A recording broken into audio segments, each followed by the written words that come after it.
And you know what? We've got LT with a chance to make the record. I remember Chris Dillman looking right at me. He said, "It's time. Let's go get it." And I probably said, "All right, let's go get it." Yeah. And then, like Lorenzo, true Lorenzo Neal form, get on. Hey, he said, "Get on my hip and don't dip, Daddy. Let's go." Tomlinson. And then he fell down. Yeah, And then he fell down.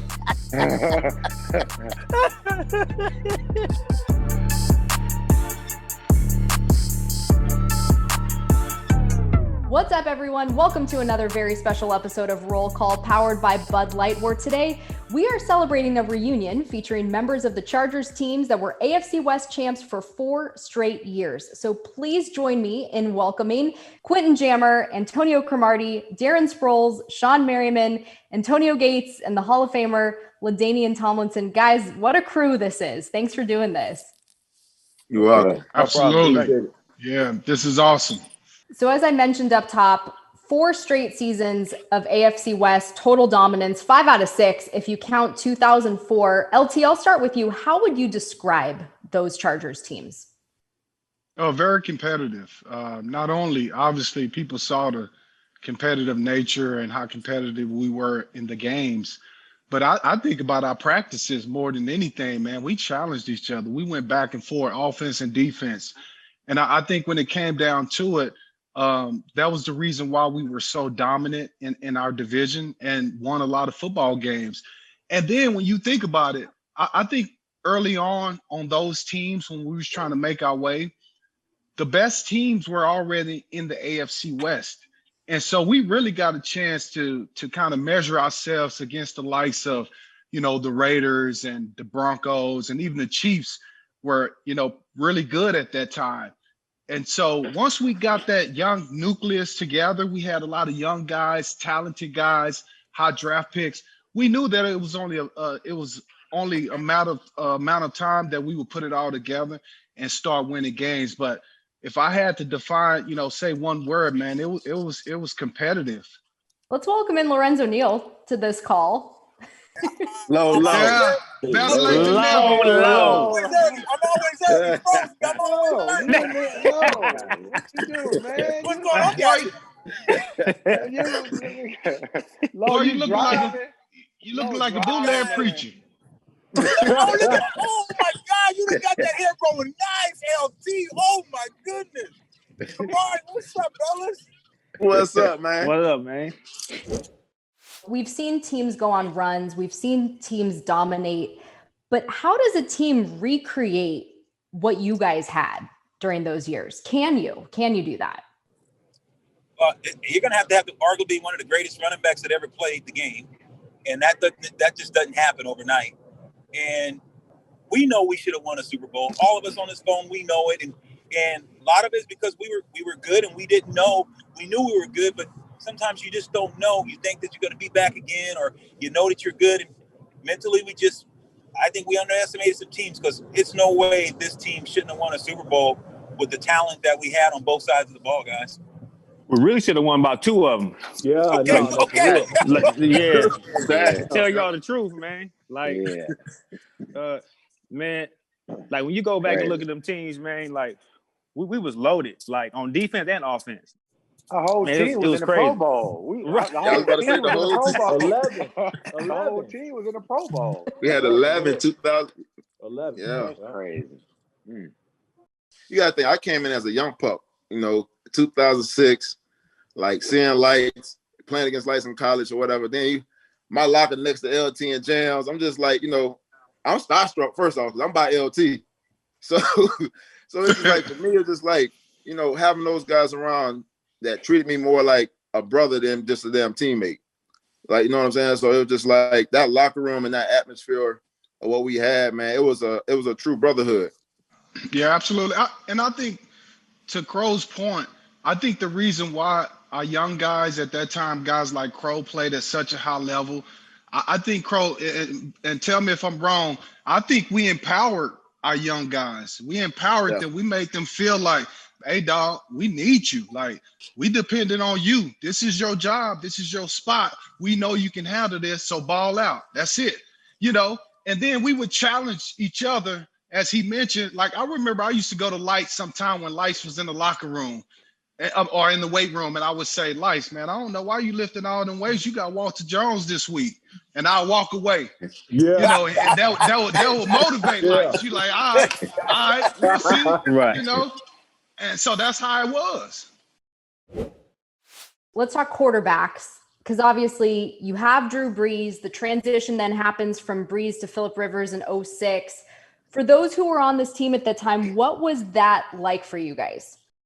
I think the only thing I'll say about it is, you know, early on we did know Phillip was going to be really good too, but we didn't want his head to get too big, you know, so we challenged him. We made it hard on him at times, but I think ultimately that made him a great player. And the Phillip that we see today, the trash talking Phillip, the fiery Phillip, we created that. Okay. Yeah. We created that. Yeah. Right. Even the lingo, man, like Phil started talking like low. You know what I'm saying? Like he was like, oh, let's get it low. That like so you just knew you just knew that a lot of like we used to have the freestyle Fridays, or you always had the freestyle Fridays, and then we'll all go into our team meeting rooms or defensive team meeting rooms or linebackers or DBs, and then you'll hear Phillip Rivers like walking down the hallway rapping about whatever we just finished rapping about. So you'll hear him like reciting whatever song that we just finished rapping about in the locker room or whatever commercial song was on the radio, and you'll just hear Phillip rapping down the hallway, and it like always made us laugh because he just took on, I think, of everybody's personality. Who's got the best Low Neal story? I couldn't stand Lights Out. First day we, you know, LT, you know that was a cocky little Negro. Gatesy, y'all know he thought he walked on water. I couldn't stand that little joker. We did the, hey, Sproles, you remember, Sproles, we did a one-on-one? That boy launched me. He launched, Sproles, y'all was so mad. If I had my knife, I would have cut him. I would have cut him that day. LT, you know I wanted to cut that. I wanted to cut him. Man. Hey, but see, Low, this what it was. It was my first practice out there, and so I love you, it was boy. fan night, so everybody was hyping me up. And I got there, I didn't know how the running back drill was supposed to go. You know, I'm thinking you just got to beat the man in front of you. I didn't know you're supposed to go on the move and go around. So I just boom, I hit low. Hey, Neal, we went back there after he ran you over. We ain't want no parts of it. We like, he ran Neal over. Yeah, y'all better go get. I was like, y'all better go get Marcus McNeil. Yeah, get Chris Dillman. I ain't about to block him. I'm good. If he ran Neal over, I just see Neal walk out with them. It looked like he had a neck roll on and 5 shoulder pads. When he ran Neal over, I was like, yeah, we got the right one. Hey, LT and Sproles, they loved it too. Hey, Gatesy, they loved it. They know I was hot too. They always try to pair me up with you, bro. Like tight ends, hey, Sproles. They try to pair the tight ends and the fullbacks up and block these outside linebackers. He ran Neal over. The whole tight end group walked in the room like, we good. We cool. We ain't about to block him.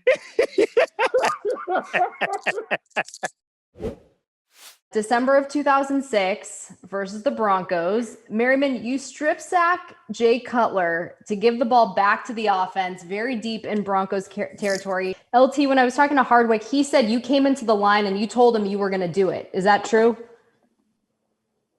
No, I remember Chris Dillman saying, let's go get it. Okay. You know, and so, because I actually thought it was over, you know, after the last touchdown. It was already the fourth quarter and it was getting late in the game. And I said, man, we probably won't get the ball back. I think it's over. But then, you know, Shawne Merriman, he did what star players do. You know, he needed another sack, another strip sack, I guess. So he went out there and got the strip sack, man. And at that time, you know, you feel like, man, this is destiny. But in my mind, it was something I did not want to think about. I didn't want to think about it at all. You know, and so I went back out there and I remember Chris Dillman looking right at me. He said, it's time, let's go get it. And I probably said, all right, let's go get it. Yeah. And then like Lorenzo, true Lorenzo Neal form, Get on. Hey, he said, "Get on my hip and don't dip, Daddy. Let's go." And then he fell down. Yeah, and then he exactly. fell down. Arguably the biggest moment of your career, Lorenzo, and you fall. Yeah. Hey, you know what? I'm short. I'm a little Shetland pony. And Come on, I Daddy. was definitely Come on on, that. Daddy. Honestly, no, Gatesy, honestly, it's true, Fred. That was the most embarrassing moment ever. I mean, because you looking at this deal, you see this dude getting ready to break a record, and you like, man, lights just make a hell of a play. The offense is humming, and that chant, you LT, man, and that place be rocking. They start playing, and you like, man, this gonna be cool. I'm gonna get a highlight. I'm gonna blow somebody up, and I'm like, yeah, T, I took that. We got there. Dude, when I was in, I took off and I remember it was like slow motion, like, oh, I'm falling, I can't get up. And it was just like, oh. And I was going down so slow. And when I went down, like, God, and I didn't want to look up. I'm like, dude, because I seen the safety, the corner. I seen 3 dudes out there, and I said, he's done. This people gonna, that's over with. Man, he set them down. He set all 3 of them down and friggin' scored. I think I was more happy than LT. That was freaking amazing. Now he was able to get in. Did guys give you crap for that? Oh man, it's always crap on that one. That one I deserve it. That's just goes to show you how great that dude is, and that's what Gates and everyone did. Trust me. Hey, what happened, Daddy? What Sproles? Everyone, Daddy, what happened? Daddy, what happened? I thought you was the world's greatest.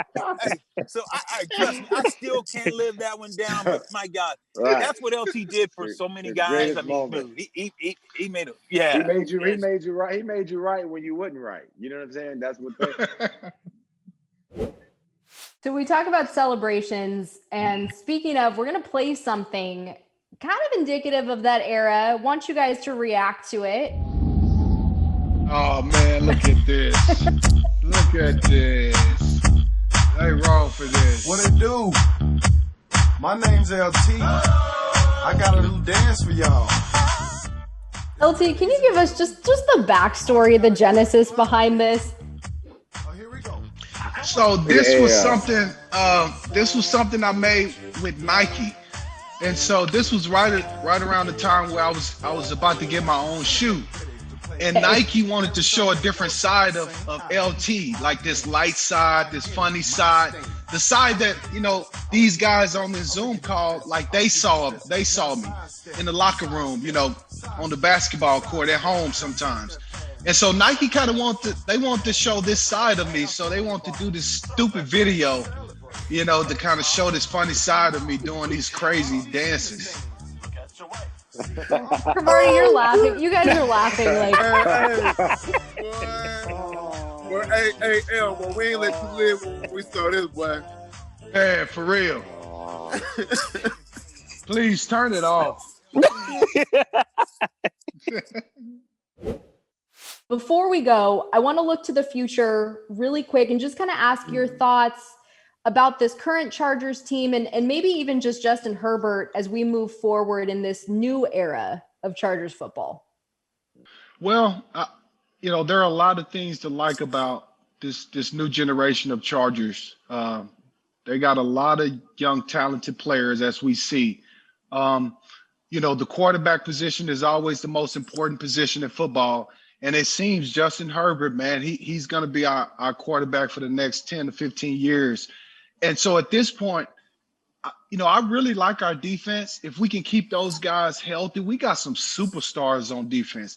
Derwin James, when he gets back, obviously Bosa, the second, the corners and some of the guys on that D-line. I think our defense is going to be really good. If we can continue to just build around Justin Herbert, build that offensive line, we have to be able to compete with Kansas City. That's who we're going to be, trying to beat the next 10 years because of Patrick Mahomes. So in my opinion, if we continue to build that defensive line and offensive line, I think this team has the makings. They're just young. They got to continue to play together as we did back then, and they'll be okay.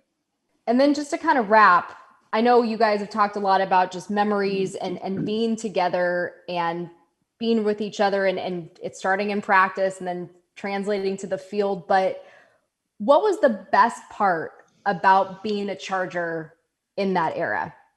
I think there was like a general fear that we put in the rest of the NFL.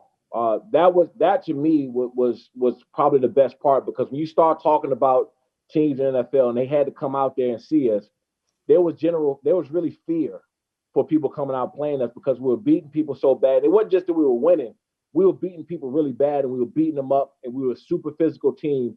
And you had to bring your hard hat when you came out to play us.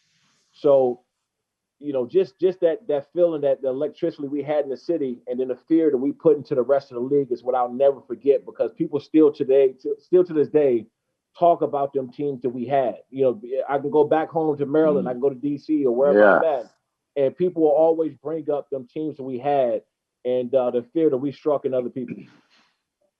Yeah, I heard a lot of guys on this call talk about, not getting the championship and how we were so good and, missing out on that championship. And I think, yes, that's something that you do think about, but I think we all know in our hearts of hearts that two of those, at least 3 years, we did have the best team. Like we might have not won that championship, but that's why everywhere we go around this country, no matter what part of the country we are in, even in Texas, people remember our teams. They say, man, those Charger teams, man, y'all were the best. How y'all never win a Super Bowl? That's validation for us that, man, our teams were great. And during that stretch, nobody has played like that. We were one of the greatest teams during that stretch. It's in history.